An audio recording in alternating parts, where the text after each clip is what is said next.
Inilabas si dating Congressman Saldico ang kopya ng isang liham na ipinadala niya umano kay Pangulong Bongbong Marcos noong Pebrero.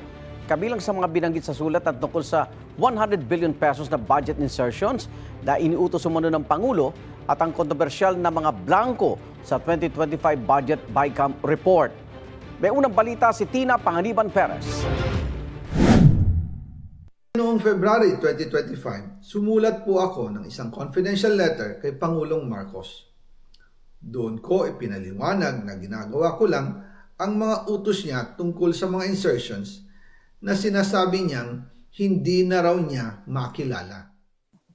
Tulad ng kanyang sinabi sa videong pinost noong Martes, inilabas ni dating Congressman Saldico ang kanya umanong confidential letter kay Pangulong Bongbong Marcos. Ang 7 pahinang sulat, pirmado ni Ko. Walang nakasaad na petsa rito. Bagamat sinabi ni Ko na ipinadala niya ito sa Pangulo noong Pebrero. Hindi rin malinaw kung paano ito ipinadala sa Pangulo. Walang anumang marka na natanggap ito ng Malacanang o ng Office of the President. Sa liham, sinabi ni Ko na sumulat siya sa Pangulo para magpaliwanag dahil pakiramdam niya na akusahan ng Kamara na ginulo nito ang 2025 budget, gayong sinunod lang naman daw nila ang National Expenditure Program na isinumite ng ehekutibo. Binanggit din ni Ko sa sulat ang umano'y 100 billion pesos na budget insertion na hinihiling umano ng Pangulo. Sabi ni Ko, na paulit-ulit daw niyang tinanong kung inutos nga raw ba talaga ito ng Pangulo. Kinumpirmaan niya ni Nooy Budget Secretary Amenah Pangandaman at dating PLLO Chief Undersecretary Adrian Bersamin na utos nga raw yon ng Pangulo. Sinisiri ni Ko si Nooy Senate President Chis Escudero kung bakit daw lumobo ng husto noon ang budget ng DPWH nang mas malaki pa sa budget ng edukasyon.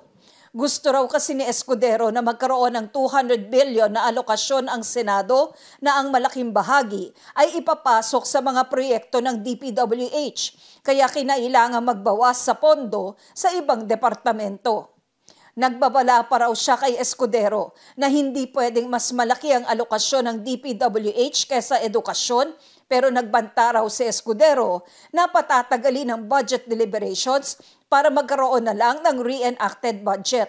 Ito raw at ang hininging budget insertion ng Pangulo ang dahilan kung bakit naging mas malaki ang budget ng DPWH sa edukasyon, bagay na hindi raw alinsunod sa saligang batas. Itinuro rin ni Ko ang staff ng Senado na siya raw may kasalanan sa kinwestiyon noong mga blanco sa Bicameral Conference Committee report sa 2025 budget at hindi raw ang mga tao ng Kamara.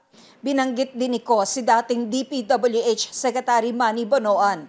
Ayon kay Ko, sa opisina raw ni Bonoan, nag-aaway-away umano ang mga broker at mga contractor dahil daw nakapagbigay na ng mga anyay advance. Hinimok pa ni Ko ang Pangulo na i-review raw ang mga naging desisyon ukol sa budget at imbestigahan ang papel ng Senado at ng mga pinakamalalapit na kaalyado ng Pangulo sa malakihang realignment sa budget.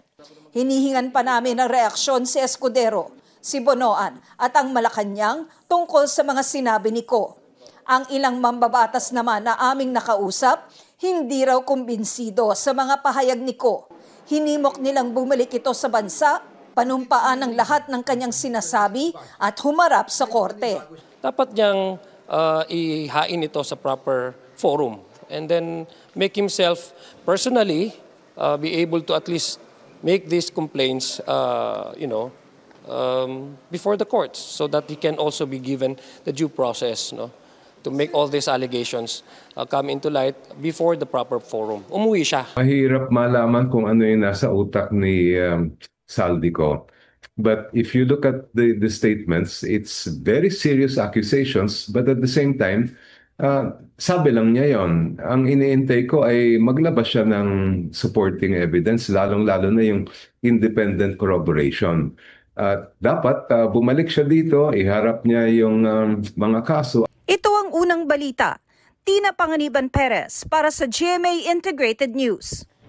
Igan, mauna ka sa mga balita, mag-subscribe na sa GMA Integrated News sa YouTube para sa iba't ibang ulat sa ating bansa.